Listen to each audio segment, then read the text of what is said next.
Bonjour à toutes, bonjour à tous. J'ai plaisir à vous retrouver aujourd'hui pour notre deuxième édition, notre deuxième Facebook Live. euh, euh, Notre deuxième Facebook Live. Le premier, vous avez été nombreux à le suivre, où nous avions un petit peu dans l'urgence essayé d'apporter un certain nombre de réponses avec le professeur médecin-chef infectiologue de l'hôpital Henri Mondor à Créteil, Jean-Daniel Lelièvre. On avait beaucoup discuté de l'épidémie, bien sûr, mais aussi des conditions de reprise à l'école à cette occasion-là. Aujourd'hui, nous voyons dans un moment un petit peu différent. C'est le moment du déconfinement aussi de la démocratie.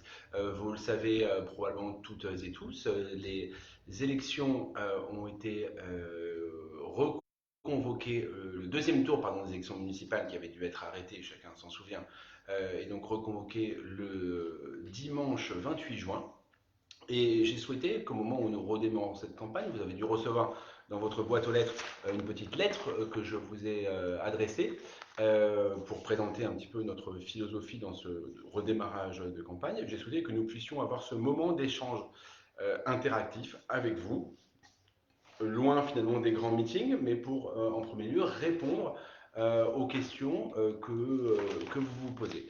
Alors aujourd'hui, le débat et vos questions seront posées et le débat sera animé par Yannick Caillé et Oriane Fillol, que vous allez apercevoir à l'écran incessamment sous peu normalement. Est-ce qu'on peut mettre Oriane à l'écran et Yannick? Voilà, ils sont là. Euh, Ils sont également colistiers et colistières de la liste.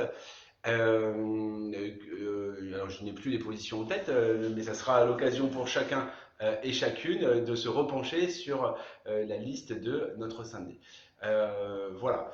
À mes côtés, pour répondre à vos questions, vous les connaissez parce qu'ils sont très engagés dans la campagne de notre liste, la liste Notre Syndic que nous avons montée. Leila Temel, bien sûr, euh, qui est en plus d'être une colistière, qui est très engagée dans le mouvement des parents d'élèves notamment. Cathy Bontinck, la numéro 2 de la liste, la coordinatrice du mouvement Notre Saint-Denis, très impliquée dans le secteur de l'éducation par ses activités professionnelles. Vous avez pu le voir lors de ses régulières interventions sur les réseaux sociaux, mais aussi qui a suivi pour nous de manière la plus active possible toute la crise sanitaire du Covid, et Shems El Kafaoui, qui est quant à lui très investi dans son quartier, le quartier Pleyel bien sûr, mais qui du quartier Pleyel ont pu vraiment agir pour mettre en place un certain nombre d'actions de solidarité absolument incroyables. D'ailleurs, c'est finalement ça qui a eu de plus beau dans la crise que nous avons vécue, parce qu'il y a eu aussi des très belles choses qui se sont passées. C'est cet élan de solidarité, de générosité des Dionysiens et des Dionysiennes qui était absolument remarquable, et on a encore pu le voir hier soir à la télévision, sur France 2 et sur France 3, je crois. Et je trouve que reportage qui avait été fait était vraiment très révélateur à la fois de l'état d'esprit et de l'utilité de tout ce qui a été fait par les citoyens et citoyennes engagés. Alors, aujourd'hui, nous faisons le choix donc de reprendre cette campagne, je vous le disais. Nous allons venir à votre rencontre d'une manière forcément différente, parce qu'il y a la crise sanitaire que nous avons tous et tous vécue. On est tous heureux que finalement on sente que jour après jour les choses s'améliorent, que la vie reprenne ses droits, la réouverture des parcs aujourd'hui, le retour général à l'école la semaine prochaine, la réouverture des collèges également, toutes ces choses-là qui vont dans le bon sens. Il y aura des difficultés forcément, il y aura des aléas, mais avec de la bonne volonté, on arrive à dépasser tous les problèmes, et c'est en tout cas comme ça que nous on voit les choses. C'est ce qu'on avait d'ailleurs fait pendant la période du confinement, en essayant régulièrement de s'adresser à l'équipe municipale en place, au maire sortant, pour lui faire des propositions précises sur l'école, mais aussi au président de pleine commune sur la question de la cyclabilité, sur l'ouverture des médiathèques, qui est une nécessité, pour le coup, c'était une nécessité, et maintenant c'est vraiment une urgence, maintenant que le confinement n'est plus de rigueur. Alors, je vous disais une campagne différente. On essaiera de revenir vers vous régulièrement. On verra si c'est toujours le samedi ou si c'est à d'autres moments. Peut-être que vous pourrez nous donner votre avis d'ailleurs, dans des Facebook Live tels que celui-là, notamment pour essayer de répondre aussi thème par thème aux questions que vous pouvez vous poser. Mais on aura de très nombreux points rencontres dans les quartiers, presque tous les soirs. On ira à votre rencontre, on sera à votre disposition pour venir vous parler. On a essayé d'organiser des stands avec un respect des gestes barrières qui s'organisent. Les premiers tests que nous avons faits sur le marché de Saint-Denis hier et sur le marché de la Plaine ce matin étaient particulièrement convaincants, et on sentait à la fois que c'était tout à fait possible de pouvoir en sécurité discuter, échanger pour inventer ensemble, écrire ensemble une nouvelle page de l'avenir de notre ville. Voilà, et puis les initiatives de campagne, c'est celles que je vous décris très rapidement là, et puis c'est toutes celles qui sont aussi à inventer, et là je m'adresse aussi à toutes celles et tous ceux qui, dans cette nouvelle période, ont aussi envie de s'engager. Moi, je crois dans la beauté de l'engagement. On l'a vu, je le disais, avec Chem sur les actions de solidarité et tant d'autres, hein, évidemment, pendant le confinement. Mais pour tous ceux et toutes celles qui n'avaient pas franchi le pas, mais qui, à l'occasion de ce deuxième tour, ont envie de participer à ce mouvement, eh bien, ils et elles sont les bienvenus. Donc n'hésitez pas à venir rencontrer les militants de notre Saint-Denis dans votre quartier quand ils y sont, à venir à notre local dans lequel nous nous trouvons, qui est ouvert tous les jours de 10h à 18h, 28 rue Gabriel Péry. Vous êtes les bienvenus, évidemment. Le premier tour, et je finirai là-dessus avant de vous donner la parole, vous nous avez fait l'honneur lors de ce premier tour de nous mettre largement en tête de l'élection, la liste Notre Saint-Denis. 35, un peu plus de 35% des voix, devant plus de 11 points devant la liste du maire sortant Laurent Russier. 76% des Dionysiens et des Dionysiennes n'ont pas approuvé le maire sortant, c'est un fait vraiment inédit. Eh bien, maintenant, nous souhaitons, sur la base de ce premier tour évidemment réussi, eh bien, nous souhaitons pouvoir engager dans la tranquillité et la sérénité notre campagne pour le second tour, pour que le 28 juin, nous puissions eh bien, gagner cette élection, gagner cette élection pour commencer à changer Saint-Denis, à lui donner un nouveau mouvement, et nous sommes convaincus que c'est avec un très large regroupement de citoyens et de citoyennes que nous arriverons à le faire. Ça ne sera pas que le jour de l'élection, ça commence le jour de l'élection, ça sera un point de départ le 28 juin, et après ça continuera tous les jours du mandat pendant 6 ans. Voilà, et bien après cette brève introduction, la parole est à vos questions. On a un certain nombre de questions qui nous ont été posées de manière préalable, je crois, Yannick, et on va essayer d'alterner des questions qui ont été faites en amont avec des questions qui arrivent en direct. Donc n'hésitez pas à interagir. Merci à vous. Alors bonjour à toutes et à tous. Il était important avant de répondre aux questions de nos correspondants, de vous demander comment allez-vous. Eh bien, allez, je commence. Merci Annick et bonjour à toutes et à tous. On est comme une forme de soulagement, forcément, de ces indicateurs sanitaires qui s'améliorent et cette peur de seconde vague qui semble s'éloigner. Et on est à la fois très responsable parce qu'on sait qu'on a d'énormes défis. Donc voilà, forcément, bonne humeur et responsabilité. James, comment ça va? Un peu fatigué. Un peu fatigué après 9 semaines de solidarité. Une solidarité qui a été pour moi et pour mes camarades de l'association Dessine-moi Playel, ou les camarades de notre Saint-Denis qui ont été très actifs sur tout le territoire, et toutes les autres associations de la ville. C'était un super grand moment vraiment de solidarité, de partage. On a découvert des nouvelles personnes, on a découvert des quartiers qu'on ne connaissait pas très très bien sur leur fonctionnement. On les connaissait, mais le fonctionnement on ne le connaissait pas, donc on a dû s'adapter. Et s'adapter, c'est quand même, et anticiper, c'est quand même la base de toute politique. Donc pour moi, c'était vraiment quelque chose de très intéressant. Leïla. Plutôt pas mal, même si voilà, moi je suis à la fois contente, effectivement, ce que disait Cathy, du fait que voilà, le déconfinement se fasse, que la situation sanitaire s'améliore. Bien sûr, il faut rester prudent. Mathieu le disait, dans la façon dont on va faire campagne, dans la façon dont on va aller vers les Dionysiennes et les Dionysiens, voilà, garder un certain nombre de précautions par rapport à ça.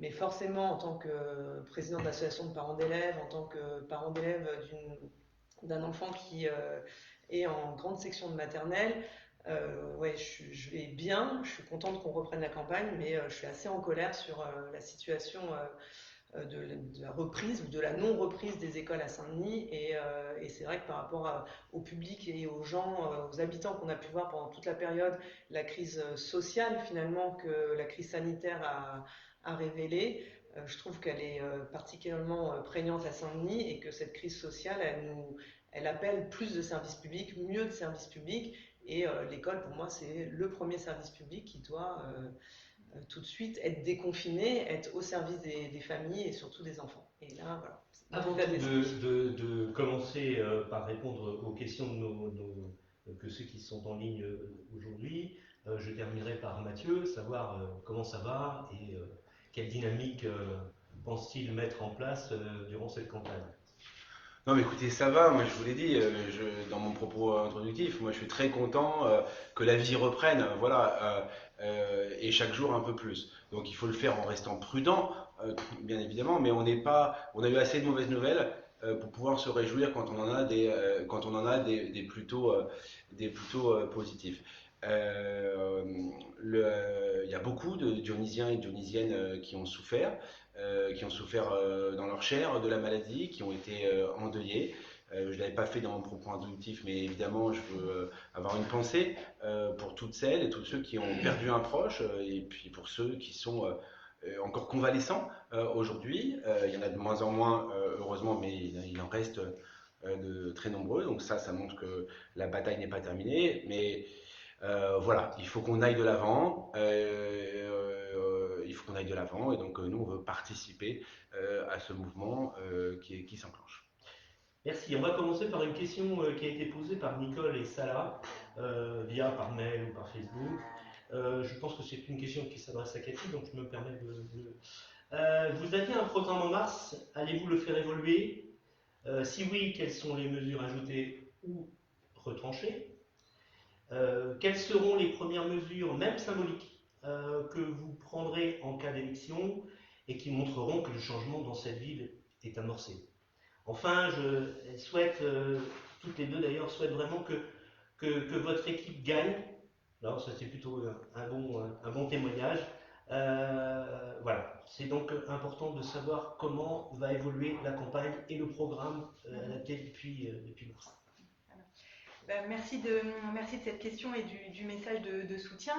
C'est ce que j'ai dit tout à l'heure sur la responsabilité qui nous engage chacun.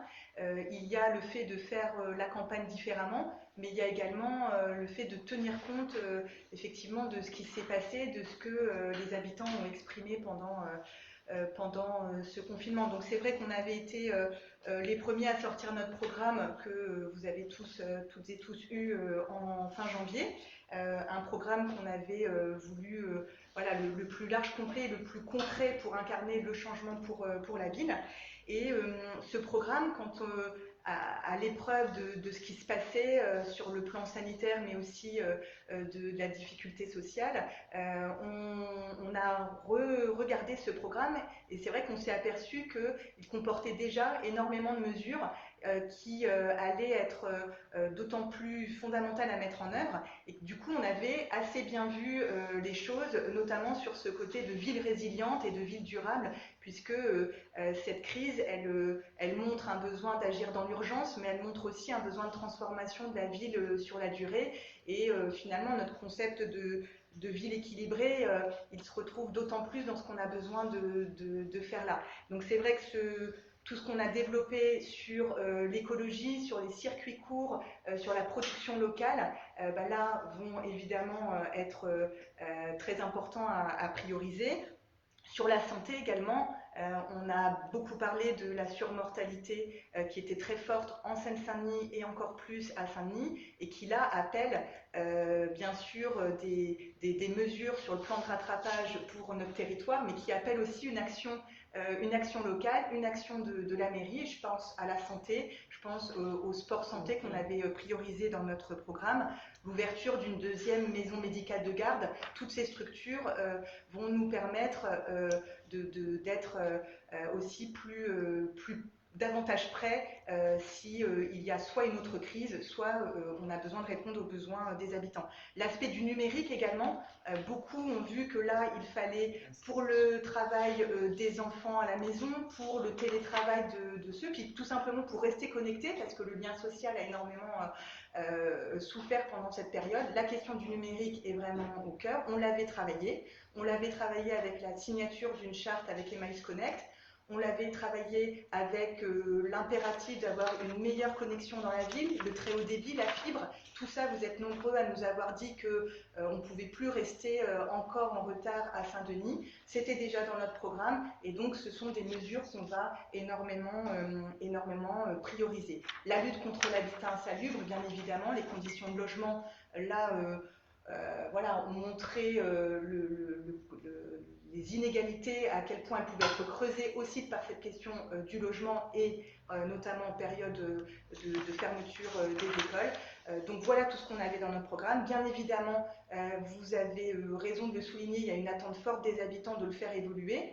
On y a déjà travaillé, ça a été une utilité aussi de ce confinement. On s'est rendu au service à l'extérieur vers les habitants, mais on s'est dit, nous aussi, utilisons ce temps pour prendre des bonnes idées, regarder ce qui se fait dans les villes autour et travaillons à ce programme. Donc il y aura un programme annexe que nous travaillerons avec vous et que nous présenterons dans les prochaines semaines. Et puis je pense qu'à travers les interventions de chacun, on va parler de quelques mesures phares qu'on mettra en œuvre. Merci Cathy. J'enchaîne avec une question de Chantal qui, je pense, est plutôt dirigée vers Shems, si elle veut bien répondre.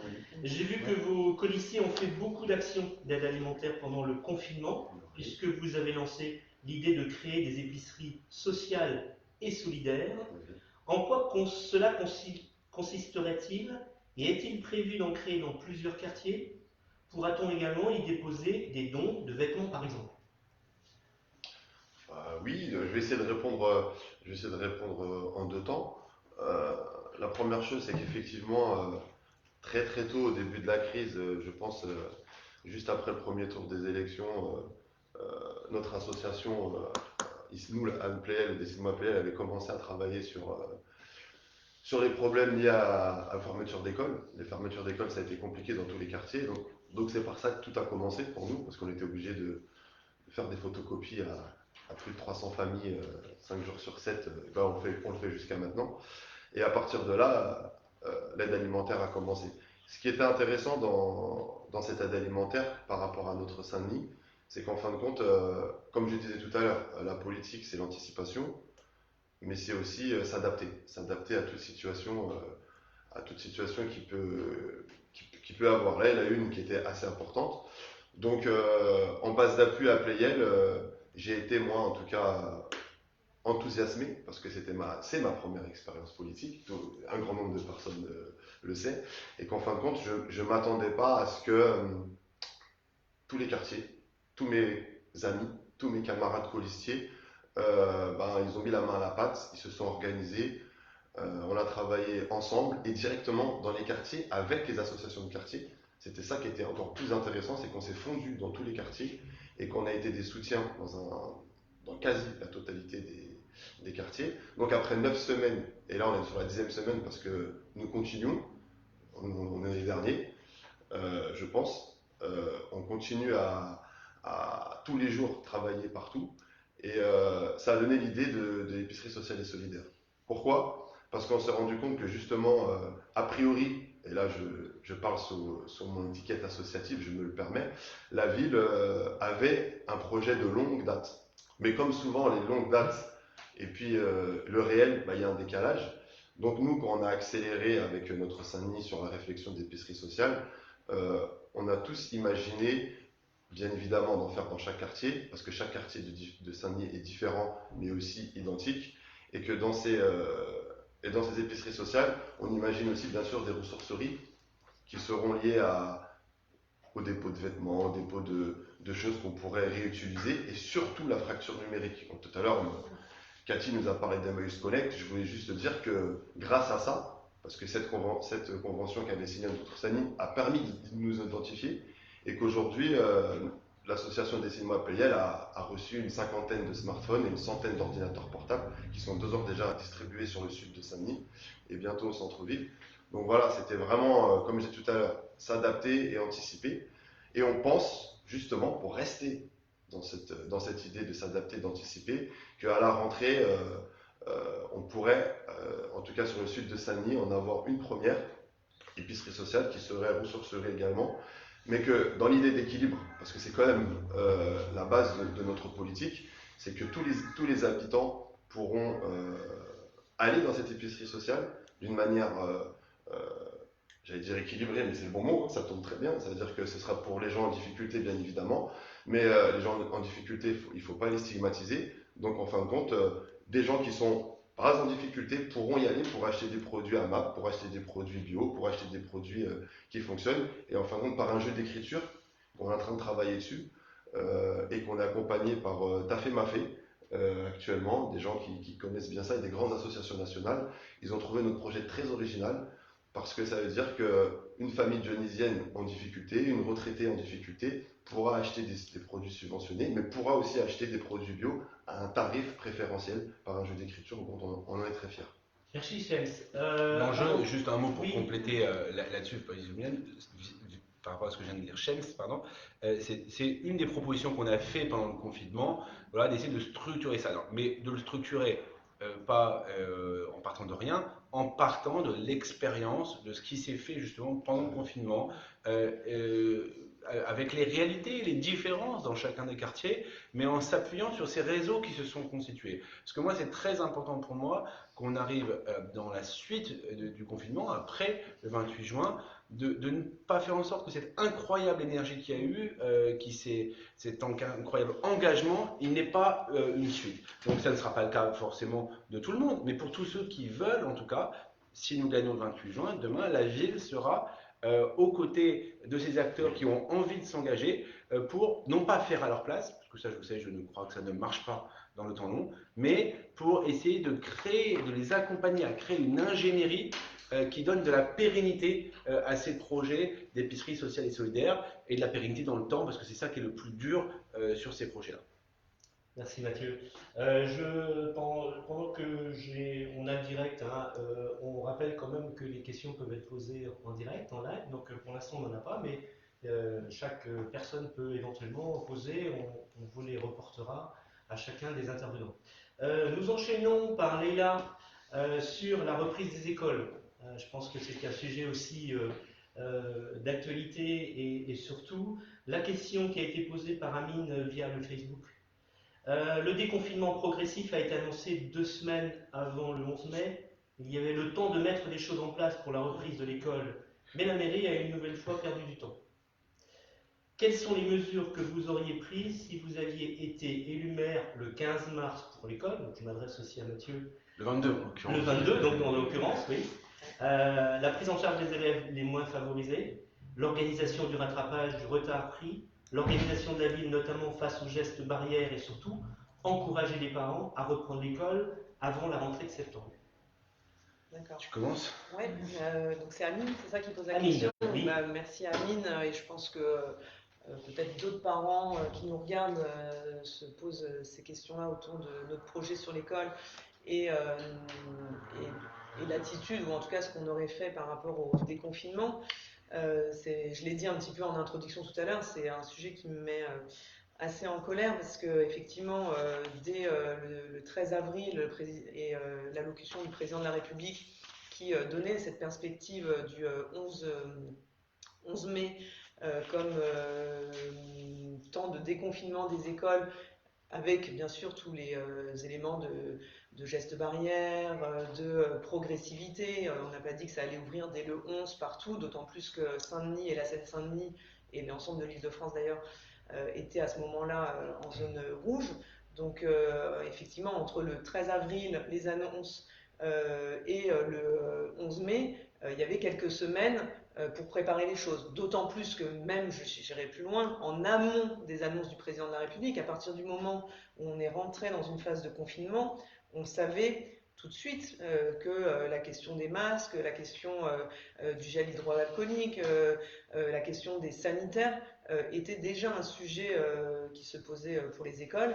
Et donc pendant toute la période de confinement, on pouvait aussi imaginer mettre à profit cette période pour, avec les agents disponibles bien sûr, évaluer et mettre en place un certain nombre de travaux ou d'interventions sur les bâtiments éducatifs.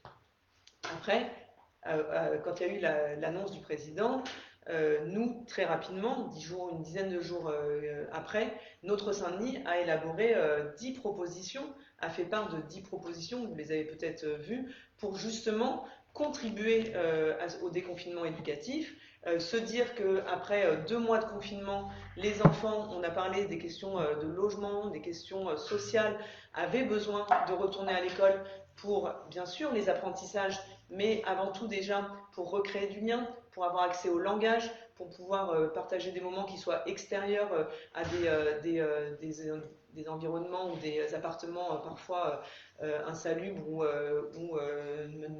surpeuplés. Enfin bon, il y avait une urgence à aller à l'école pour plein de raisons, et pour ça on a fait un certain nombre de propositions sur lesquelles nous n'avons eu aucun retour de la part de la mairie. Nous avons proposé qu'il y ait un échange en conseil municipal pour que justement l'ensemble des élus partagent le diagnostic sur la situation et fassent débattre des propositions qu'on pouvait faire.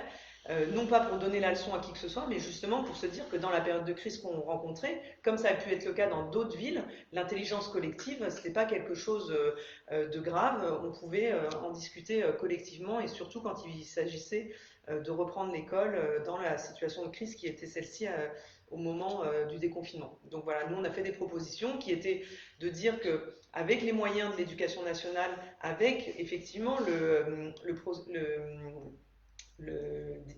les mesures sanitaires qu'il fallait respecter, on pouvait aussi y associer les moyens de la ville, mobiliser les acteurs culturels, les acteurs sportifs, un certain nombre de ressources, y compris les parents qui dans la période pouvaient accompagner la mise en place de différents, nous on a appelé ça l'accueil éducatif, parce qu'on se disait que c'était pas l'école telle qu'on avait pu la connaître jusqu'ici, mais voilà, se servir de cette période pour inventer autre chose, peut-être ouvrir certains espaces verts, ouvrir certains gymnases, en tout cas le demander à la préfecture pour mettre en place un accueil éducatif bienveillant.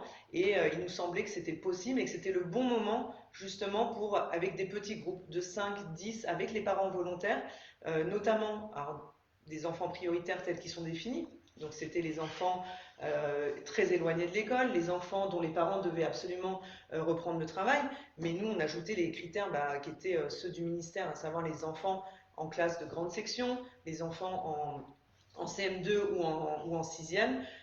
Il nous semblait que pour cela il y avait vraiment un effort particulier à faire et qu'on pouvait le faire collectivement, je pense qu'en s'en donnant les moyens et en ayant envie et en donnant confiance. Et on pense que vraiment la responsabilité de la municipalité, c'est aussi ce rôle il y a des risques, il y a des mesures à prendre, mais il y a aussi une confiance à donner parce qu'on engage le service public pour garantir les conditions sanitaires.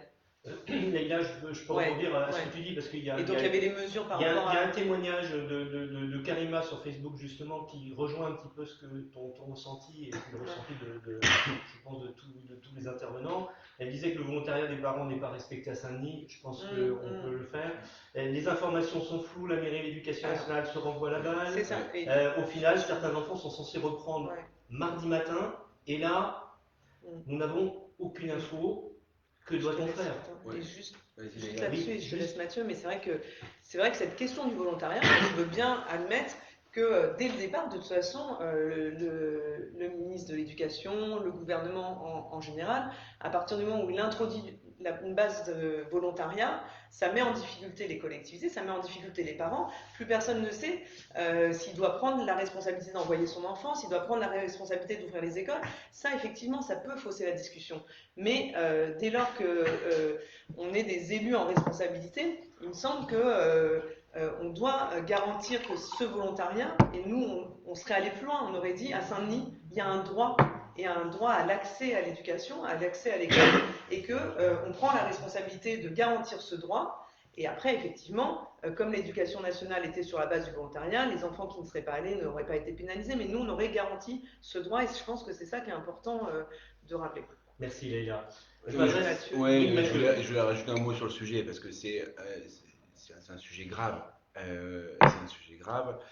Et effectivement, moi j'ai été choqué par ce qui s'est passé, je vous le dis clairement, à Saint-Denis. Choqué parce que qu'on ait des difficultés, c'est une chose.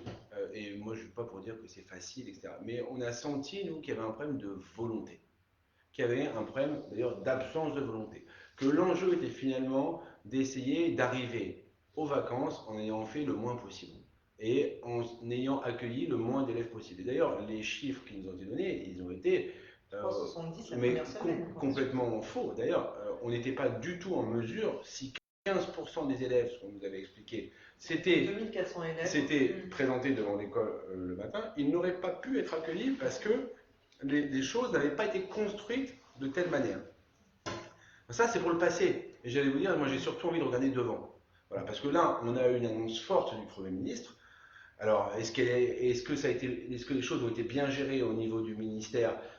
À l'évidence, non. Hein, quand on a eu tous les allers, les retours successifs, divers et variés, à l'évidence, ça n'a pas été bien géré. Mais là, on a une annonce claire, pour une fois. L'annonce claire, c'est que mardi prochain, réouverture de l'ensemble des écoles. Alors, moi, je ne vais pas être devant les écoles mardi à faire une vidéo pour dire telle école n'a pas réouvert. Je veux dire, ça n'aurait pas beaucoup de sens. Mais ce que je voudrais, c'est qu'on sente que dès maintenant, la volonté est bien de réouvrir, si ce n'est pas mardi, jeudi, et si ce n'est pas jeudi, vendredi, mais qu'on ait peut-être quelques jours de transition ça peut se comprendre quand une école n'était pas réouverte, de vérification, de reprise en main, de pré-rentrée avec les professeurs, comme ça se fera dans de nombreux collèges d'ailleurs, où mardi et mercredi seront souvent des jours de pré-rentrée la semaine prochaine. Mais enfin, qu'on se dise qu'entre mardi 2 et au pire lundi 8, au pire, l'ensemble des écoles dionysuennes soient réouvertes.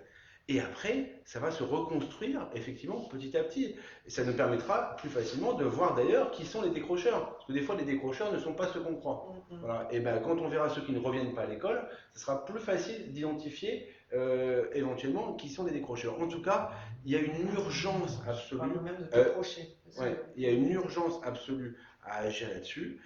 C'est pour moi extrêmement prioritaire qu'on puisse proposer des solutions à nos enfants, aux parents d'élèves, le plus rapidement possible. Et bien ça, je vous le dis, effectivement, je regrette de ne pas sentir cette volonté au moment où je vous parle. Je ne souhaite qu'une chose, c'est que d'ici à mardi même, les choses changent dans l'équipe actuelle du maire sortant. Et puisque vous me posiez la question tout à l'heure, c'était Karima, je crois, à savoir si on aurait fait les choses différemment. Oui, nous aurions fait les choses différemment. Est-ce que c'est possible? Et je finirai là-dessus. Écoutez, il n'y a qu'à ouvrir les yeux et à regarder comment ça se passe ailleurs. Au moment où je vous parle, hier en l'occurrence, dans la ville d'Épinay, il y avait 27 écoles sur les 29 qui étaient ouvertes. Dans la ville de Montreuil, il y en avait 30 sur 40 pour prendre une grande ville de la taille comme Saint-Denis. Et mardi, elles seront toutes ouvertes. L'ensemble des écoles de la Courneuve sont ouvertes dès le déconfinement. C'est la même chose à Pantin. Voilà. Il n'y a qu'une ville, excusez-moi de le dire, qui fait pire que nous dans notre secteur, c'est Aubervilliers qui avait Estaing aussi. Voilà. Lui dès le départ. Voilà. Donc ce ne sont que en fait les communes qui avaient pris une position peu ou prou proche d'une forme de boycott, parce que en fait, c'était pas l'intérêt des enfants qui était primordial dans tout ça, c'était défendre une position politicienne derrière. Et ben, écoutez, moi je pense il faut dire ça suffit, et maintenant il faut se mettre à agir une bonne fois pour toutes. Et juste, je complète une dernière chose là-dessus, parce qu'on va te dire que oui, les autres villes ouvrent leurs écoles, mais pas tous les jours pour tous les enfants. Oui, nous, on n'a jamais dit qu'il fallait passer là des 5-6% d'enfants accueillis la première semaine à 100% la semaine prochaine. Tu peux me rappeler le nombre d'enfants qui... Donc on a 13 400 élèves scolarisés à Saint-Denis, et la première semaine, l'ambition de la ville était d'en accueillir 15%, soit à peu près 2300 élèves. Et c'est seuls 370 élèves qui ont pu être réellement accueillis la première semaine. Donc là, les choses sont légèrement en train d'évoluer. Mais voilà. Mais toutes les places disponibles qui avaient été créées n'ont à aucun moment été. Il y a eu une volonté de chercher à les remplir pour permettre à des familles monoparentales, etc., de mettre leurs enfants. Et donc sur les villes qui ont ouvert ou qui mardi auront leurs écoles ouvertes, effectivement, il y aura des roulements parce qu'on garde des petits effectifs, etc. Nous, on n'a aucun problème avec ça, mais c'est quels moyens ensuite les collectivités apportent aux côtés de l'éducation nationale pour permettre ce roulement et accueillir l'ensemble des enfants. Un maximum d'élèves. Je termine le roulement puisqu'on fait... Ah bah non, mais c'est très bien, merci Leïla en tout cas du témoignage que tu peux apporter et des connaissances que tu peux avoir autour de Saint-Denis. Je m'adresse à Mathieu parce que par l'intermédiaire de ta position et en même temps on voit par Latifa qui dit vous êtes le principal opposant politique à la municipalité en place. Avez-vous pu prendre des mesures communes? Je crois qu'on a déjà un petit peu parlé de ça, mais c'est important aussi de le rappeler. Avez-vous pu prendre des mesures communes avec cette dernière pour subvenir aux besoins de la ville pendant la période de confinement? Vous avez parlé du manque d'anticipation de l'actuelle municipalité pour préparer notre ville au déconfinement progressif. En quoi a-t-il été préjudiciable? On a déjà de fait un peu répondu à ces questions. Malheureusement non. En fait, nous on a proposé, moi dès le premier jour du confinement, j'ai dit que nous suspendions notre campagne et que j'étais à la disposition du maire. Je lui ai même écrit d'ailleurs sur les réseaux sociaux. Je lui ai accessoirement fait savoir, discuter par des moyens moins publics, que j'étais à sa disposition. Je pensais que c'était important. En général, et à plus forte raison, parce qu'il y avait eu le premier tour des élections municipales. Et je le rappelle, il y a eu un fait politique qui a fait que la liste que je conduisais est sortie en tête avec 35% des suffrages, et que je pense que pour que les décisions de M. Russier soient légitimes, eh bien, il aurait eu raison de nous associer. Et accessoirement, on pouvait aussi se dire que pour des gens qui réfléchissaient depuis plusieurs mois maintenant à un programme pour la ville, peut-être qu'ils avaient des bonnes idées. Voilà.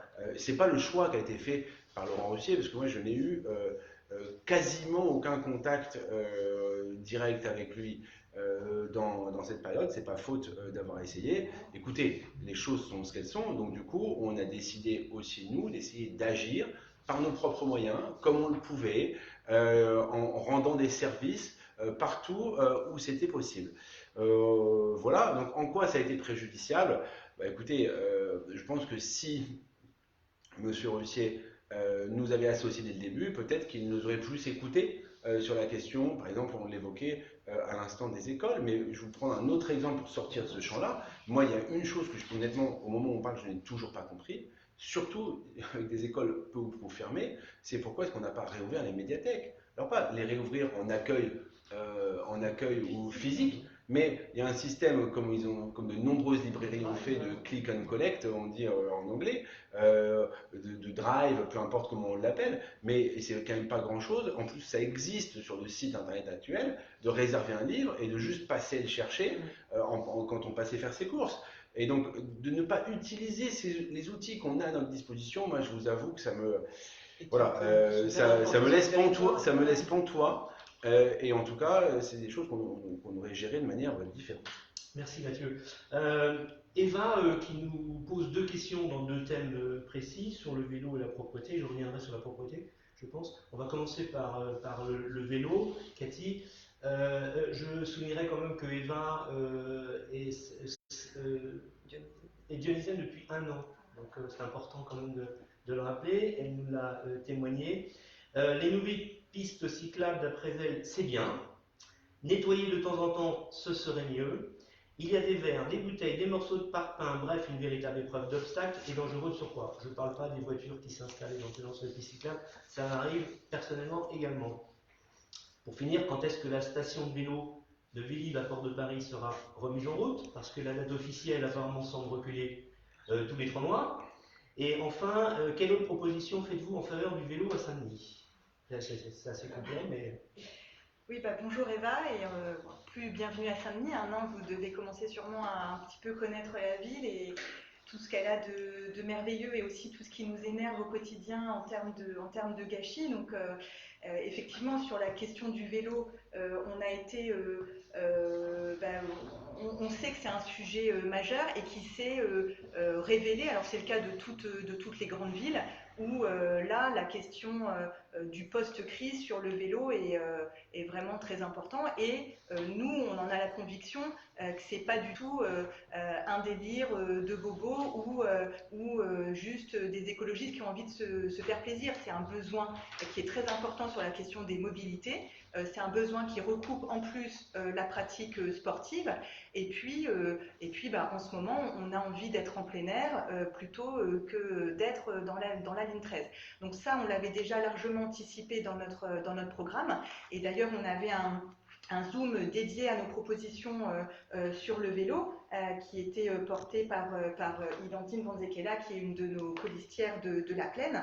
Et on sait que vraiment la pratique du vélo est importante, mais qu'il y a énormément d'obstacles.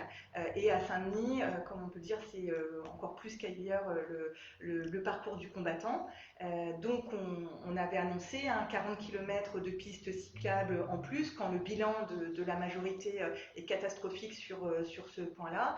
Et puis vraiment la question de la sécurisation aussi du garage des vélos, puisque tout le monde probablement a pu être victime d'un vol de vélo. Voilà, donc cette pratique, elle est là.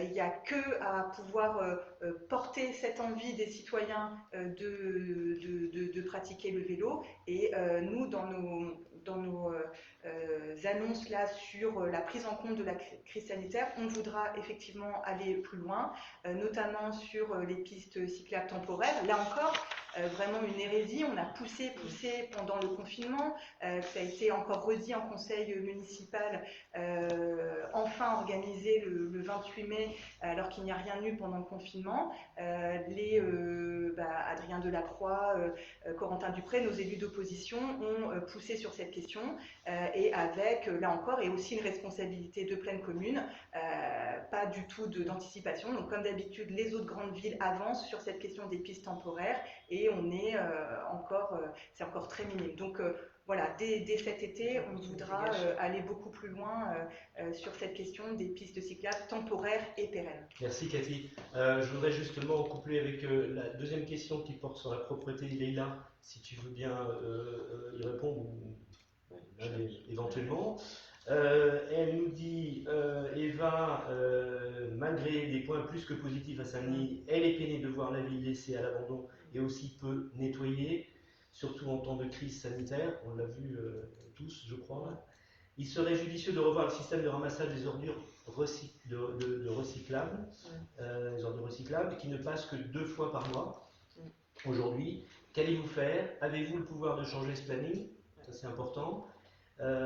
Et souvent aussi, elle dit qu'elle est triste et en colère de voir l'état des rues. Ça, c'est important, et je pense qu'on le constate aussi. L'irrespect et l'incivilité de certains et de certaines à faire de nos rues des poubelles à ciel ouvert. Voilà. Est-ce qu'un passage plus fréquent de ramassage de rues serait envisageable? 1 par jour, par exemple? C'est une proposition. Alors, merci Eva pour cette question. Je crois oui, effectivement, c'est quelque chose qu'on partage tous, que peut-être avec le confinement et le déconfinement, on reprend progressivement place dans l'espace public, et on se rend compte de nouveau, ça nous réapparaît cette réalité de la saleté des rues, de tout ce qu'on peut trouver dans l'espace public, et y compris aujourd'hui dans un square du centre-ville qui vient de réouvrir, trouver des bouteilles d'alcool ou de la nourriture entrouverte, enfin voilà, dans des sports où jouent les enfants, enfin bon, tout ça est effectivement à la fois désolant et insupportable. Donc sur notre capacité à agir, est-ce qu'on pourra agir? Alors il y a des choses qui relèvent de pleine commune, mais où nos élus siégeront, et comme depuis plusieurs années, nos élus d'opposition à pleine commune n'ont cessé de batailler sur le retour pour le tri sélectif qui est, enfin, ou la collecte. Donc, on est la seule ville où on avait une collecte hebdomadaire et on est passé à une collecte bimensuelle. Donc là, c'est un vrai recul sur la question, sur cette question-là, et qui est une question cruciale d'un point de vue environnemental. Donc nous, clairement, c'est des choses qu'on remettra à plat et que nous retravaillerons pour garantir un maximum de tri sélectif, y compris en mettant en place des composts collectifs dans les copros, avec des partenariats avec les offices enfin, un peu partout à disposition des habitants. Donc là-dessus, il y a énormément de choses à faire. Et après, sur le nettoyage et le ramassage, ça faisait partie effectivement de nos priorités, y compris d'un point de vue des abords des écoles, que les rues soient nettoyées et les poubelles ramassées tous les matins avant le passage des élèves. Clairement, ce sont encore et plus que jamais, j'ai envie de dire, au cœur de nos priorités. Et élus dès le mois de juillet, on compte bien s'atteler à la tâche. Alors bien sûr, on l'a toujours dit, on n'a pas de baguette magique, et encore moins quand on va se retrouver élu dès le mois de juillet pour pouvoir changer les choses du jour au lendemain. Toujours est-il que, et Mathieu le disait tout à l'heure, sur la nécessité, voilà, de s'appuyer aussi sur la volonté de Eva et d'autres nombreux citoyens, comme on avait pu le faire auparavant, mais d'élargir encore plus avec les moyens de la municipalité, d'avoir des actions aux côtés des élus dans tous les quartiers dès le mois de juillet, entre la mise en place du conseil municipal et avant le 14 juillet, des actions dans tous les quartiers pour impulser un grand nettoyage, pas de printemps puisque le printemps était confiné, mais un grand nettoyage d'été. Moi, j'ai un petit exemple sympathique à donner. Sympathique, vous avez compris l'ironie. Donc, en fin de compte, voilà, c'est ce que je disais tout à l'heure sur d'autres sujets. Euh, Anticiper, s'adapter et avoir la volonté de faire les choses, c'est quand même mieux que la communication. Je vais vous donner un exemple qui nous est arrivé malheureusement. Ça fait 10 semaines que le conseil départemental nous a prêté le gymnase d'Oramar pour faire le soutien alimentaire sur l'ensemble de la ville. Euh, on est étonné, on n'y croit pas. Jusqu'à maintenant, je le dis là, je ne vais pas y croire, c'est qu'en fin de compte, les poubelles, c'est nous qui les ramassons. Ça veut dire on appelle la ville, et on leur dit que les poubelles sont devant. Voilà, on donne plus de 20 tonnes par semaine, donc imaginez la quantité. D'ailleurs, c'est sur les réseaux sociaux, parce que je prends systématiquement des photos. Et à chaque fois que j'appelle, eh ben, c'est pas leur faute, c'est pleine commune. Pleine commune, non, la ville ne m'a pas dit. Et c'est ce que j'arrête pas de dire sur plein d'autres sujets. C'est qu'en fin de compte, il y a des moyens de faire des choses. C'est pas les agents, c'est pas voilà, tout ça, c'est de la fausse information, c'est juste anticiper. Ils savaient qu'on était dans ce gymnase depuis 9 semaines et ils n'ont pas anticipé, ils ne se sont pas adaptés. J'utilise beaucoup ces mots parce que je pense qu'il y a beaucoup de Dionysiens qui ont besoin de savoir que si ils nous font confiance, et ce que je ne doute pas, nous on va avoir cette anticipation et on va avoir cette adaptation. Voilà. Oui, c'est sûr que cette culture finalement du défaussement permanent, elle est absolument insupportable. Nous, je veux m'adresser à vous pour vous le dire dans la plus extrême clarté, je pense qu'il y a urgence sur ce sujet-là, et plus qu'avant le confinement. Voilà. Et malheureusement, je le constate, et je sais que vous êtes un certain nombre à faire ce constat, c'est que on a une sorte d'élastique qui repart dans l'autre sens au moment où le confinement est relâché depuis le 11 mai maintenant. Et ça faisait vraiment longtemps que je n'avais pas vu autant de saleté, de dépôts sauvages qui se réaccumulent à tous les endroits, et pas que, on va dire, dans certains endroits un peu traditionnels, et pas que le fait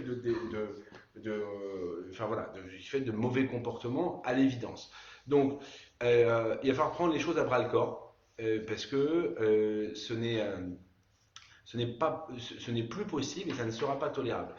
On prendra, Leïla a commencé à l'évoquer, des initiatives dès les premiers jours du mandat, parce que ce n'est pas possible qu'après ce que nous avons vécu en termes de confinement, on aille finalement encore plus loin dans une forme de laisser aller et de laisser faire dans la ville. Donc oui, il y aura des initiatives fortes qui seront prises dès les premiers jours du mandat. On ne réglera pas tout d'un coup de baguette magique, personne n'y croirait si je vous le disais maintenant, mais pour commencer à inverser la donne. Et oui, il y aura des initiatives fortes d'un point de vue administratif, de mobilisation de l'administration, et je souhaite que nous mettions en place une mobilisation générale citoyenne, parce que ce combat-là, le combat de la propreté, oui, je suis convaincu que nous le gagnerons tous ensemble. Et donc, Leïla le disait, dès le mois de juillet, dans tous les quartiers, on prendra des initiatives. Et moi, je pense qu'une initiative de marche, c'est pas quand les élus ils convoquent les citoyens pour faire, mais c'est avant tout quand les élus ils se mettent aussi au service, c'est avec les citoyens qu'ils font. Et donc les élus de notre liste, ils seront là au mois de juillet dans tous les quartiers pour mettre la main à la pâte avec vous, si vous nous faites confiance bien sûr, et si vous souhaitez vous engager dans ce combat-là à nos côtés. Mon rappel, merci Mathieu, mon rappel tout à l'heure sur les questions posées en direct, ça m'enseigne, donc c'est plutôt bien. Donc on ne pourra pas répondre à toutes les questions vu le temps imparti, mais il y avait une question précise de Jamel sur Facebook qui disait, et je pense m'adresser à Mathieu s'il veut bien, et ça concerne, je pense, sur la partie de l'ivresse sur la voie publique. Hein, qu'est-ce qu'on peut faire et peut-on faire quelque chose de ce côté-là, parce qu'il habite près de la gare, et c'est une catastrophe. Hein, urine, bouteille de verre, canette, et j'en passe. Oui, la situation n'a pas toujours été telle qu'elle est aujourd'hui. Donc, si les choses se sont dégradées, c'est qu'il doit bien y avoir une manière pour qu'elles repartent dans l'autre sens. Il faut commencer par s'occuper des problèmes. J'en avais discuté de nombreuses reprises avec des représentants des forces de l'ordre. Ce qu'on constate, c'est que la gare de Saint-Denis est devenue, passez-moi l'expression, un spot où on se retrouve. Et l'ivresse sur la voie publique, bien souvent, n'est pas le fait de Dionysiens et Dionysiennes, mais de gens qui viennent d'un peu partout, qui se retrouvent là, parce que finalement, il y a ce sentiment contre lequel il faut lutter, comme quoi à Saint-Denis, un peu tout est permis. Voilà. Et ça, clairement, on luttera. Écoutez, moi je pense que c'est plus facile d'empêcher un regroupement l'après-midi quand il commence, ou le matin, que le soir quand il y a 200 personnes. À l'évidence. Donc oui, il faudra qu'il y ait une présence policière et la police municipale sera mobilisée dans ce sens, qui soit là en présentiel pour empêcher les regroupements négatifs comme cela, pour empêcher les nuisances type brochette, mais aussi alcoolémie sur la voie publique, etc., etc. Donc ça va être une bataille à mener, on ne va pas la gagner dès le premier jour, mais c'est dans le temps long qu'elle se gagnera, et c'est pour cela aussi, pour que nos concitoyens aient des solutions, que nous avons dit dans notre programme, et cette mesure sera bien évidemment maintenue, que la police municipale fonctionnera à l'avenir juste connectée aux horaires de transport. Et typiquement à la gare, on le voit avec des gens qui viennent faire la fête à Saint-Denis et qui repartent avec le dernier métro, le dernier RER.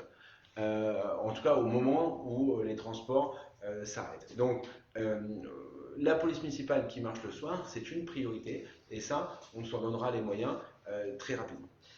Inquiétude d'Henriette sur Facebook qui nous dit que proposez-vous pour les jeunes, hein, notamment cet été, car on voit qu'ils s'ennuient en ce moment dans la rue, sans école évidemment.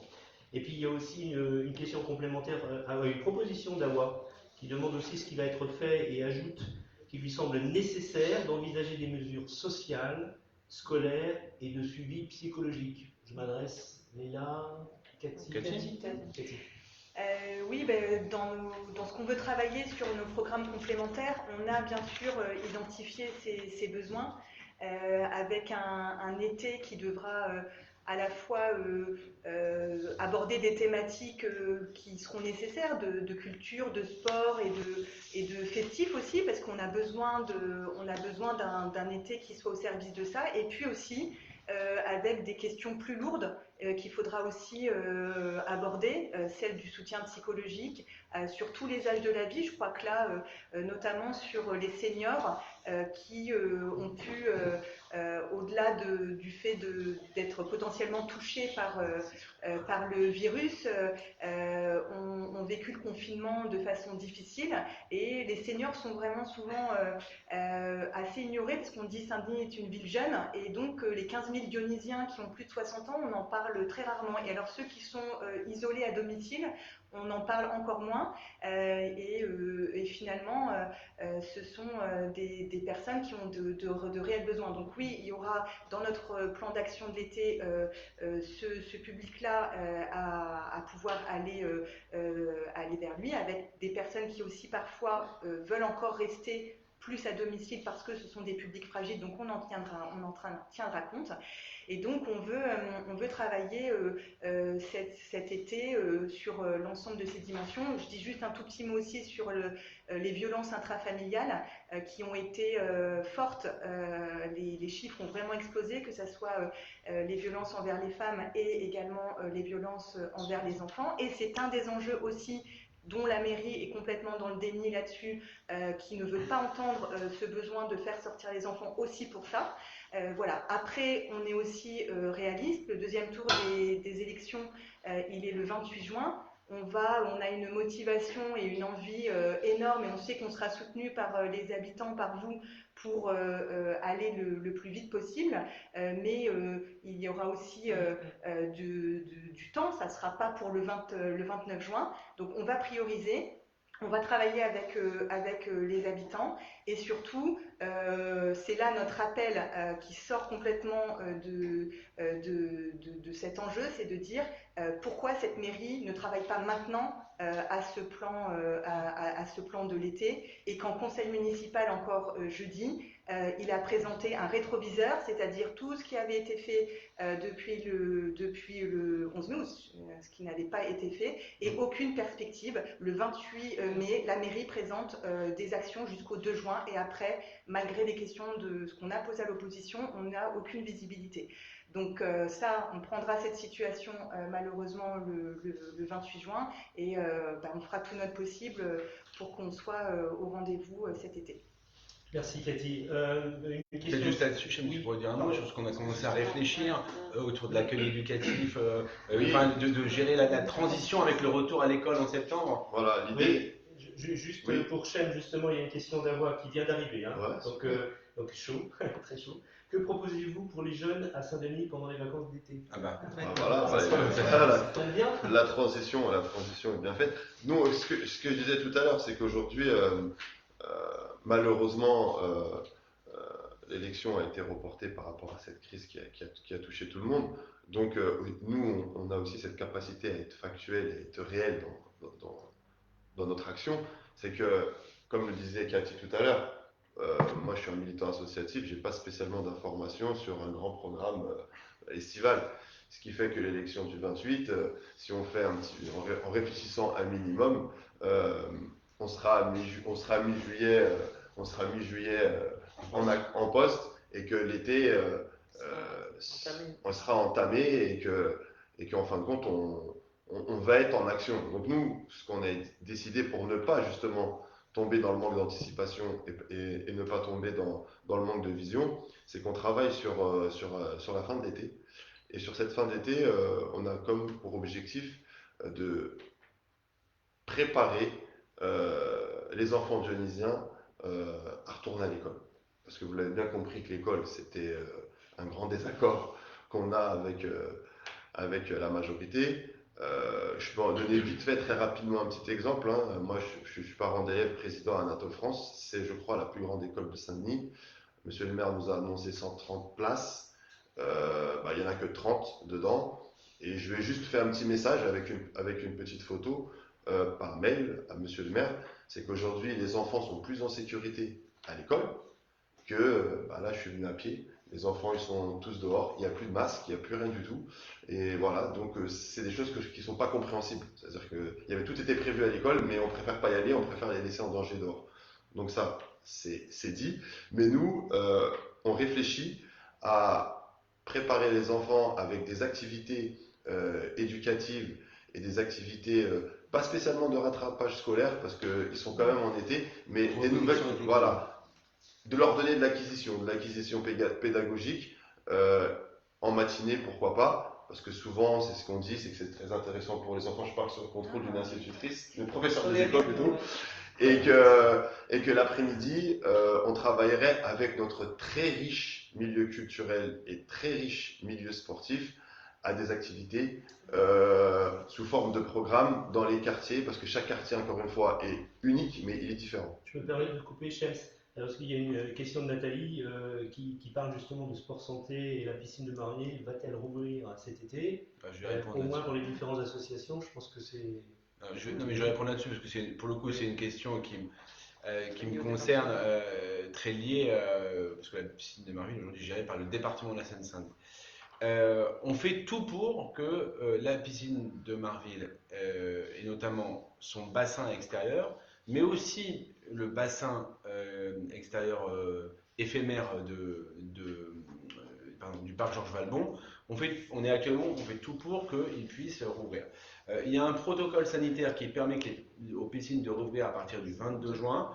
Mais ce protocole sanitaire, aujourd'hui, ces règles qui sont édictées non pas par nous, mais par la préfecture, enfin par l'État et le ministère des Sports appliquées par la préfecture, ils ne permettent pas d'envisager à date du 22 juin une réouverture des espaces extérieurs. Ils permettent d'envisager à l'intérieur avec des réservations de créneaux, des allers-retours pas sur la même ligne, pour pas qu'il y ait de croisement dans l'eau des publics. Bon, voilà.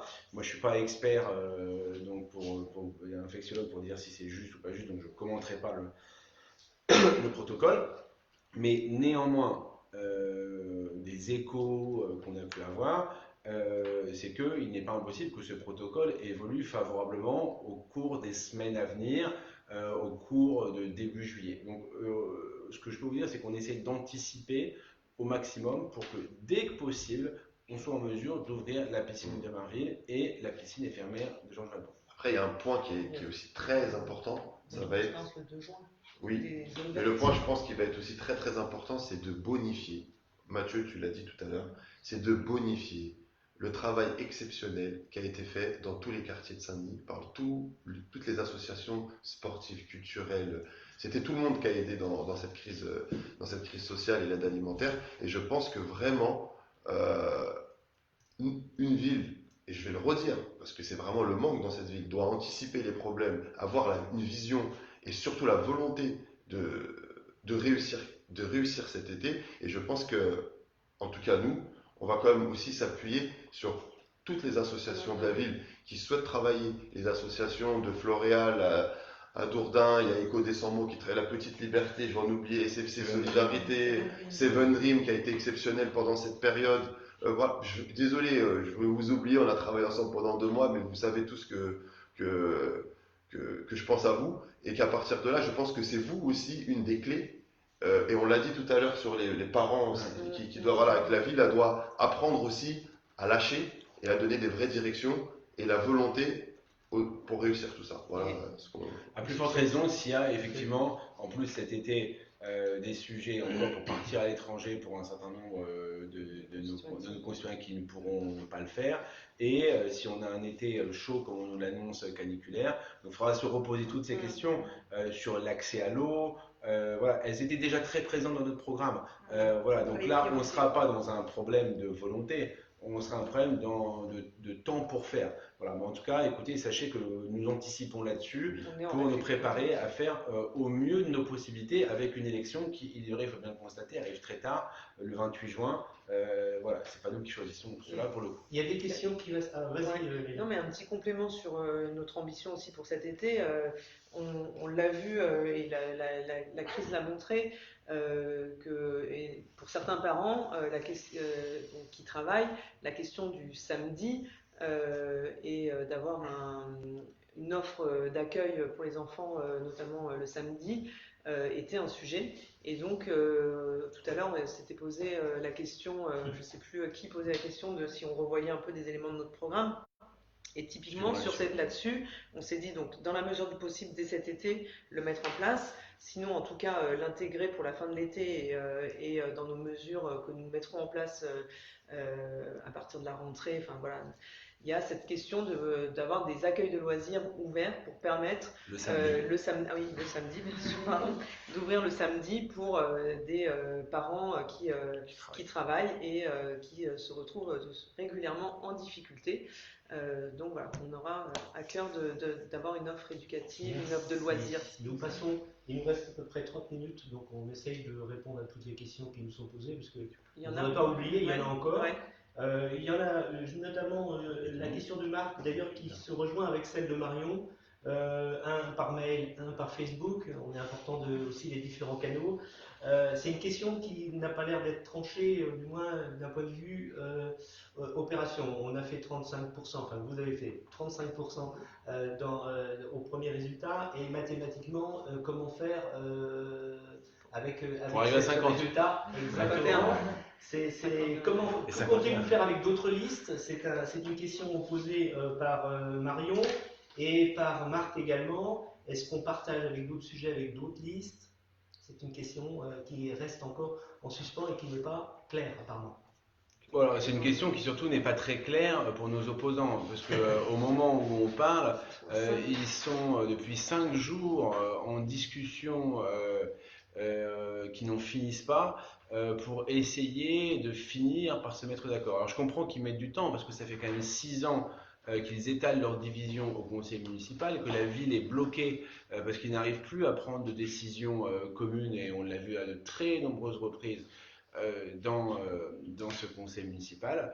Voilà, bon écoutez, moi j'ai eu l'occasion de m'exprimer dessus, notamment c'était repris dans les colonnes du Parisien. Je pense que ce n'est plus un mouvement politique, ce n'est plus une liste que nous avons en face de nous, c'est un syndic de copropriétaires qui s'était fâché et qui est, comme dans tout syndic de copropriété, bien obligé de se retrouver forcé et contraint dans la dernière ligne droite pour le jour de l'Assemblée Générale. Bon bah voilà, bah écoutez, moi j'ai une autre ambition pour notre ville que celle de n'être qu'un syndic de gestion, un syndic de copropriétaires. Oui, je l'ai dit depuis très tôt, nous ne ferons pas d'accord politique avec les autres listes. Et en particulier, nous ne ferons pas d'accord politique avec la liste LREM, puisque je pense qu'il y avait ça derrière la question qui a été évoquée.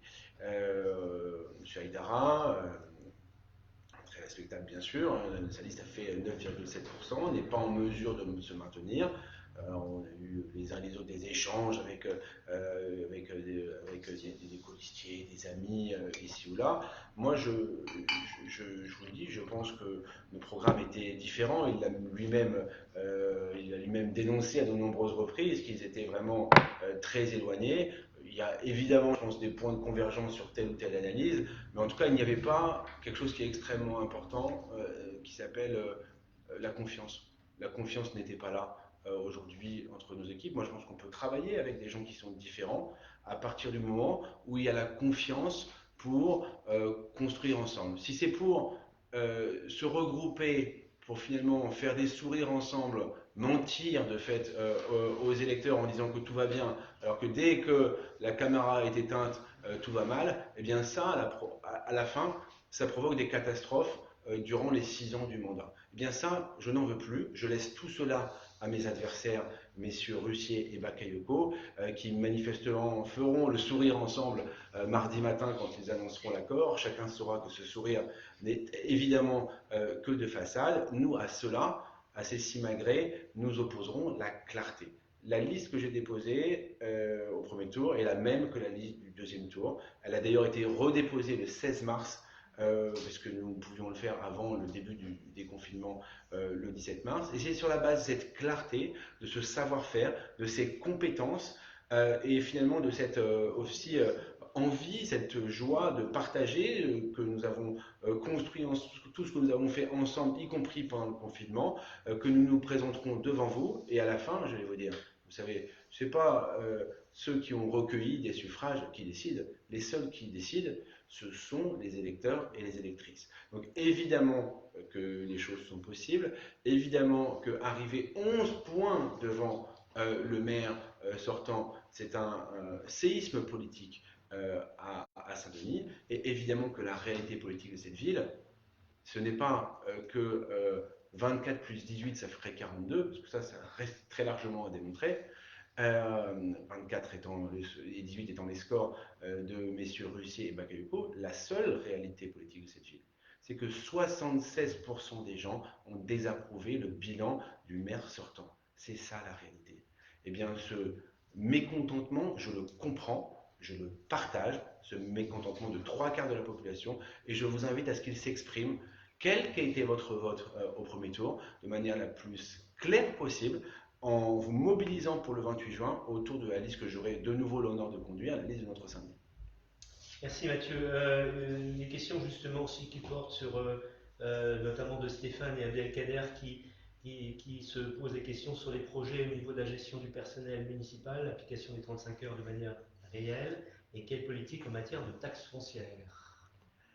Alors, on entre dans des questions précises, mais c'est très bien. Alors déjà, ça me permet de redire, j'en profite pour, Cathy vous l'a montré tout à l'heure, mais il y a beaucoup de réponses à un certain nombre de questions, pas toutes, mais vous pouvez trouver des réponses dans le programme complet. Alors, il est évidemment disponible par Internet, et pour ceux qui ne l'auraient plus parce que le temps est long et que tout ça, finalement, c'était il y a plus de 3 mois maintenant, il est disponible au local, donc 28 rue Gabriel Péry, comme je l'ai dit tout à l'heure, qui est ouvert tous les jours où nous sommes de 10h à 18h.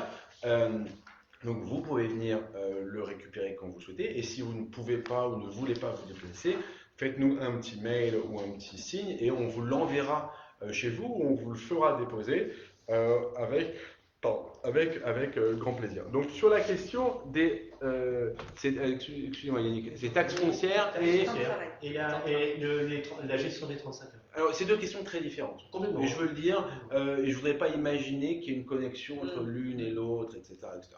Sur la taxe foncière, les choses, ça va être très vite. Je l'ai dit, je le redirai.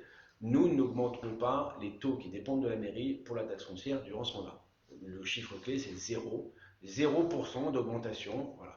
Donc ça n'a pas été le cas évidemment de mon prédécesseur, et ça ne le sera pas d'ailleurs, parce qu'il a déjà annoncé qu'il ne s'interdisait pas d'y recourir. Moi, ma philosophie, c'est qu'avant de redemander plus d'argent un jour peut-être aux Tunisiens, il y a une urgence et une nécessité, c'est d'arriver à leur montrer, à leur prouver, parce qu'on leur en demande déjà beaucoup, que leur argent, il est bien utilisé et qu'il est mieux utilisé et bien géré. Et donc cette démonstration, eh bien, on la fera dans le mandat. Voilà. Donc l'engagement, il est clair, il est sur la durée du mandat. Sur ce mandat, nous n'augmenterons pas les taux, je vous le dis et je vous le redis dans la plus grande des clartés.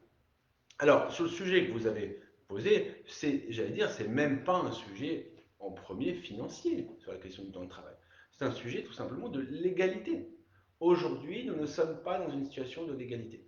Donc je l'ai dit, y compris en tranquillité et en sérénité au personnel avec qui je discute très régulièrement, non seulement ça ne me paraît pas moral, évidemment que finalement les fonctionnaires à Saint-Denis travaillent moins que les autres salariés, etc. Ça me paraît pas moral.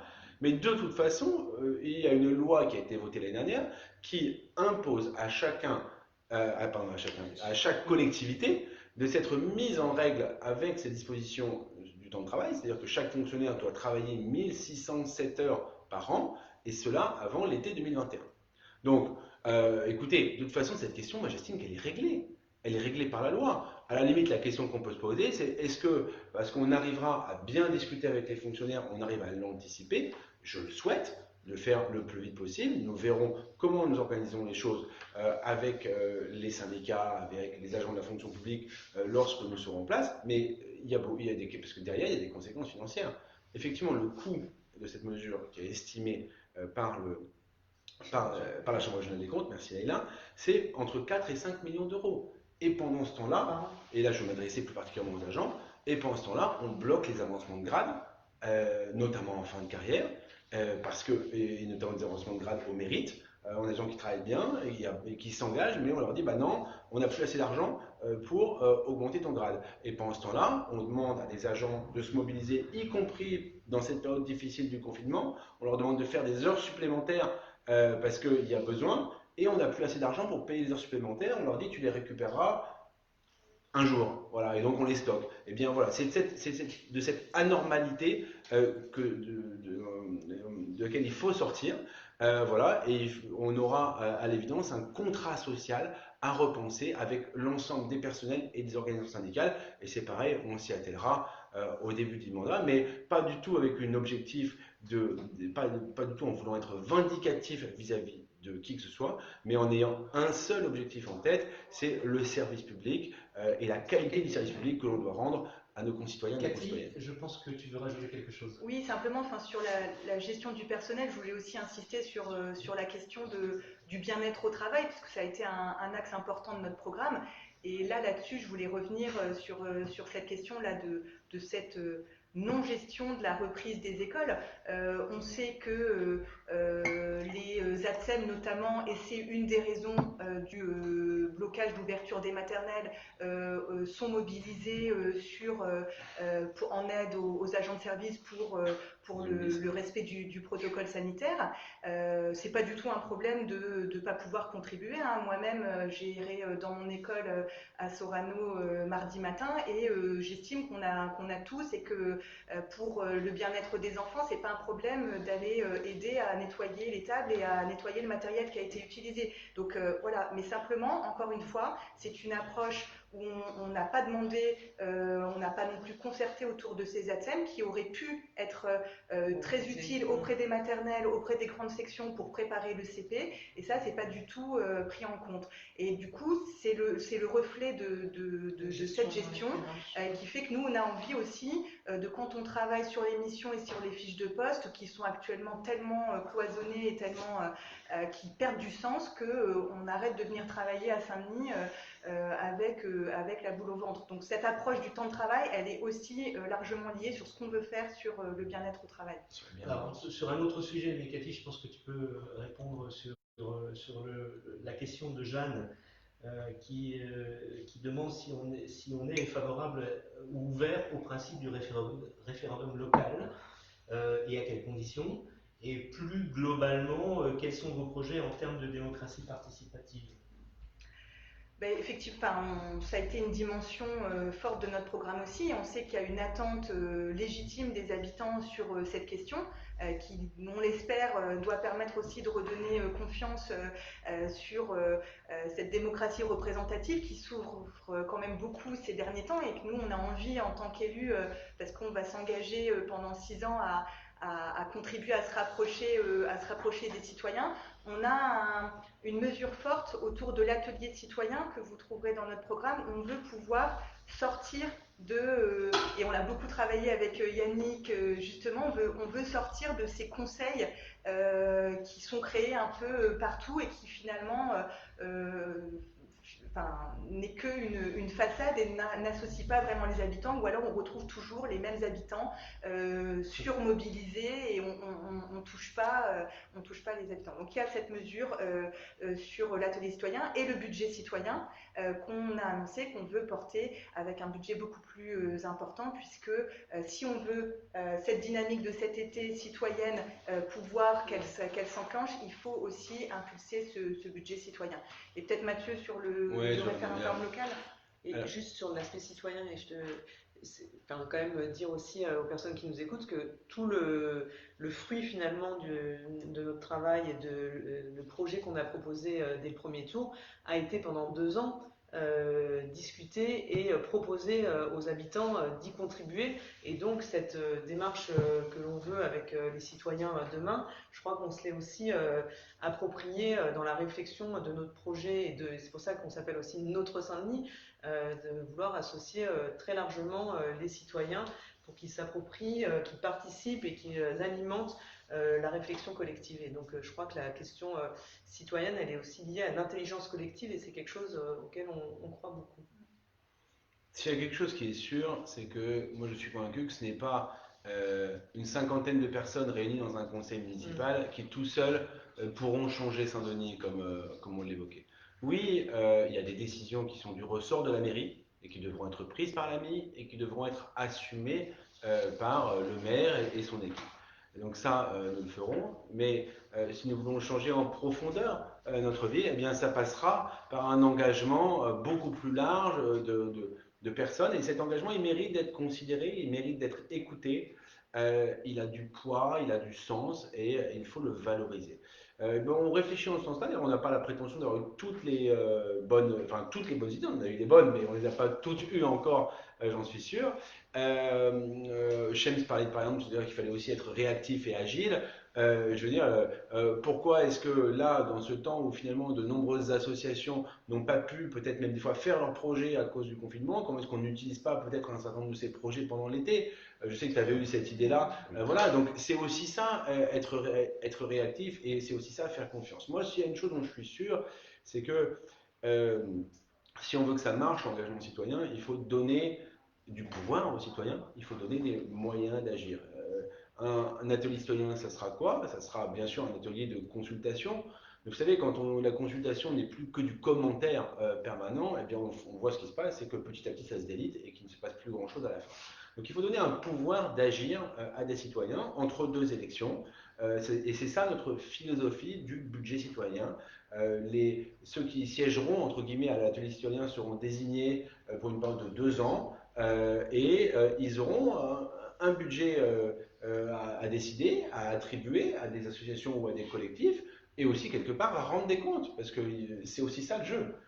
Et c'est ça le jeu de la décision politique, c'est qu'il faut prendre des décisions, et des fois elles sont bonnes, et des fois elles sont moins bonnes, et bien il faut pouvoir les assumer.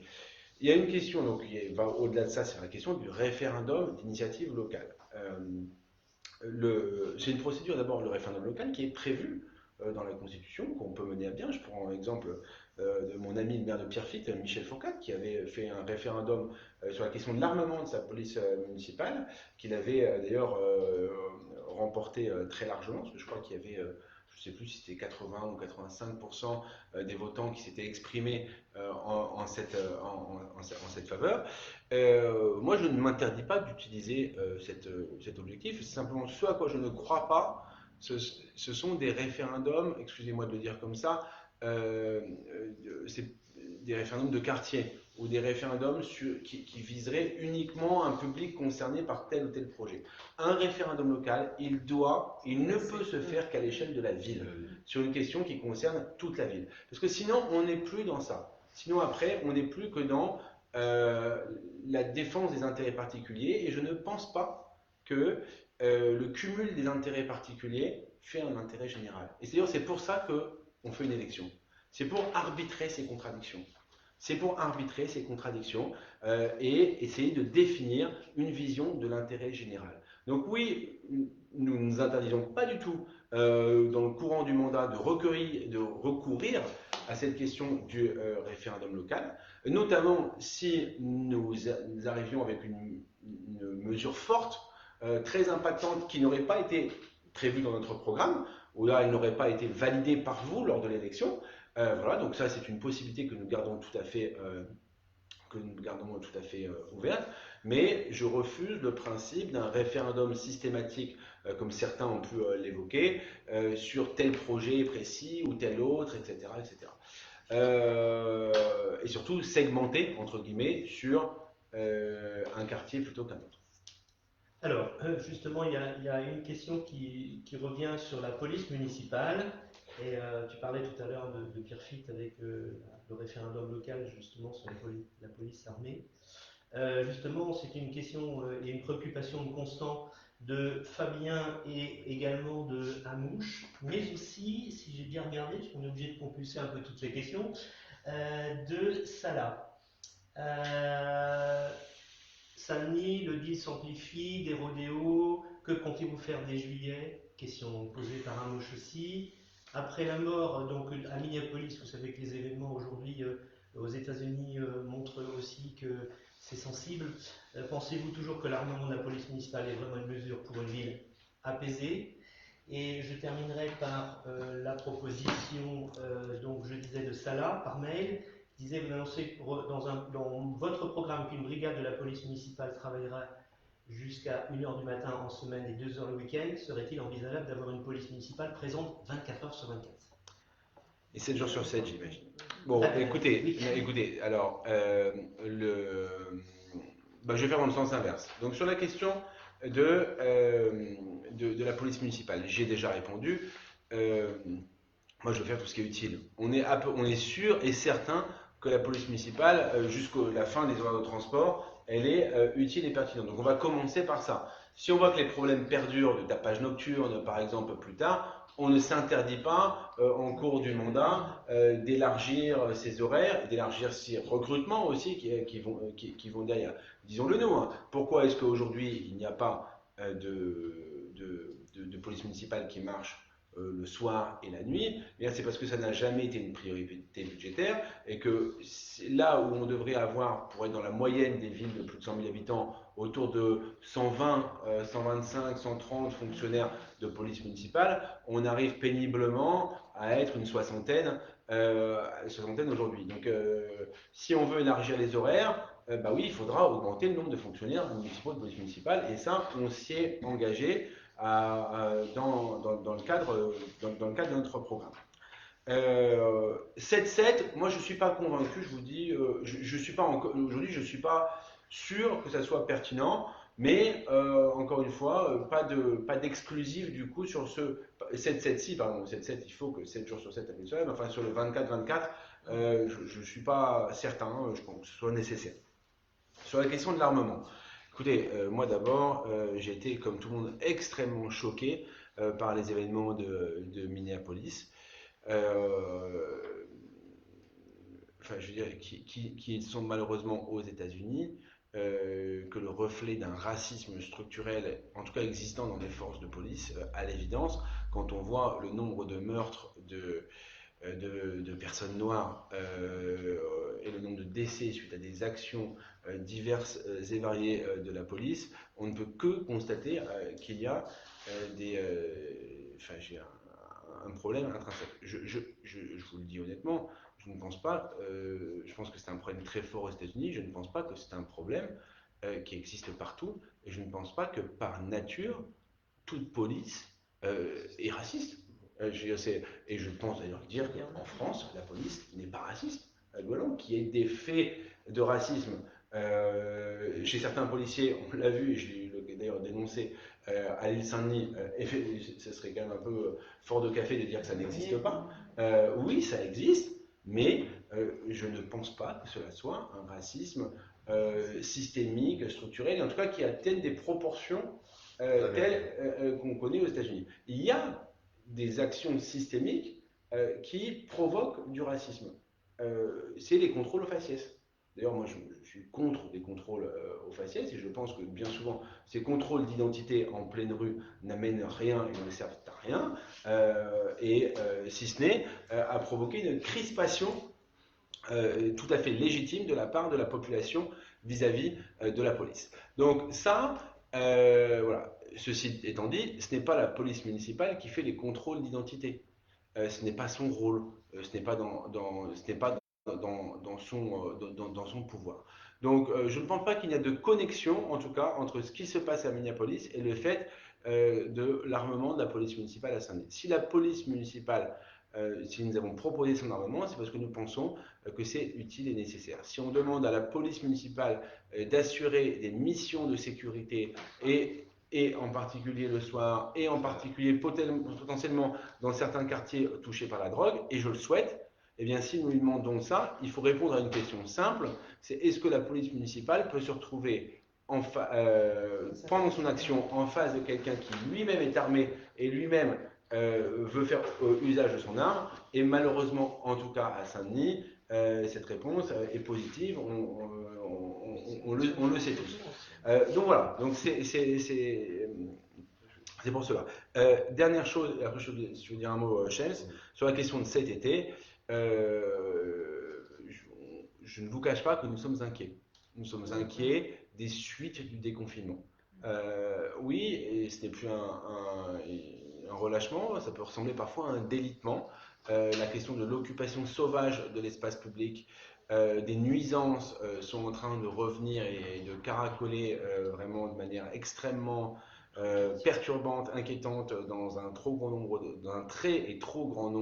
de quartiers et donc et du centre-ville. Et donc il va falloir en urgence lutter contre cela, avec toutes les difficultés comme sur les projets d'animation d'été qu'on vous a déjà évoqués, à savoir que nous serons en responsabilité effective, enfin politique le 28 juin, mais effective une quinzaine de jours après. Le conseil municipal d'installation étant prévu le 4 juillet, formellement, le temps que les adjoints prennent leurs fonctions, etc. Chacun comprendra bien. Chem, si tu voulais rajouter un mot sur... Oui, oui, moi c'est un mot très court, c'est aussi un partage d'expérience en tant que parent d'élève et avoir animé beaucoup de réunions pendant la campagne et un peu les critiques qu'on a pu entendre ici ou là, c'est que la police municipale armée, c'est pas toute la police municipale, toute la journée devant les écoles et compagnie, parce qu'on a souvent entendu ça, c'est-à-dire qu'il faut faire attention à ce qu'on dit, c'est que aujourd'hui, si les habitants de Saint-Denis